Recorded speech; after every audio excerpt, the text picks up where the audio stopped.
Now, number 6, I think, is going to surprise a lot of people. The island of Tobago is a former colony of Latvia. Yes, it was once a Latvian colony in the mid-1600s for roughly 25 years. I first discovered this about 12 years back from a Latvian woman. I thought she was drunk. And she was drunk, and so was I. But when I went home, I Googled it, and it turns out it's true.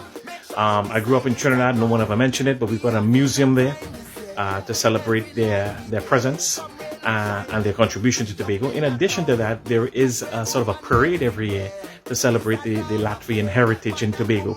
So they got it. I mean, Tobago, once a Latvian colony. Number 7, not many people know this, but the first black woman to win Miss Universe was Janelle Penny Commission in 1977 from Trinidad and Tobago. The second black woman to win Miss Universe was 21 years later. Her name was Wendy Fitzwilliams. She won it in 1998. So the first 2 black women to ever win Miss Universe from Trinidad and Tobago. And would you believe the third black woman to win it was a year later, in 1999, Miss Namibia in Trinidad and Tobago. So we had a special thing going on with the Miss Universe contest there for quite a while. Now, this might come as a shock to people who don't really know the Caribbean or Trinidad and Tobago really well. But it's number 8, and that is, sorry, I had to look down there, forgot my numbers. Number 8, everybody in Trinidad and Tobago is not black or of African descent. No, they're not. Now, sometimes I ask foreigners, well, why? Why do you think that we're all black? Well, when I see the TV, everybody on TV looks black. Well, that's just TV. The Caribbean's got a pretty diversified lot of people. And in the English-speaking Caribbean, which makes up of about 15, 17 islands, without doubt, perhaps the most diversified island is Trinidad and the Republic of Trinidad and Tobago.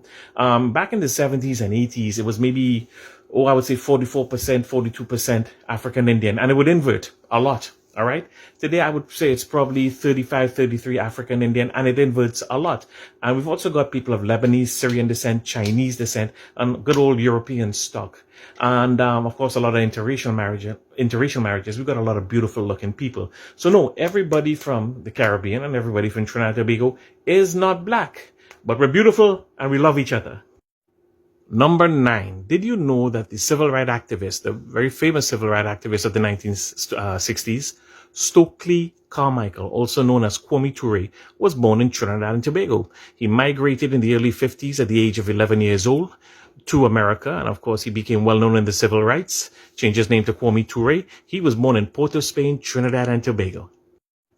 And lastly but not least, the first Chinese person to ever play Test cricket came from Trinidad and Tobago. His name was Ellis Puss Achong, a top-notch footballer and cricketer in the late 1920s. He toured England with the West Indies cricket team. There is a term in cricket known as the Chinaman. It's the left-arm googly. It is said to have come from Achong, who, when he bowled the England captain was in such shock.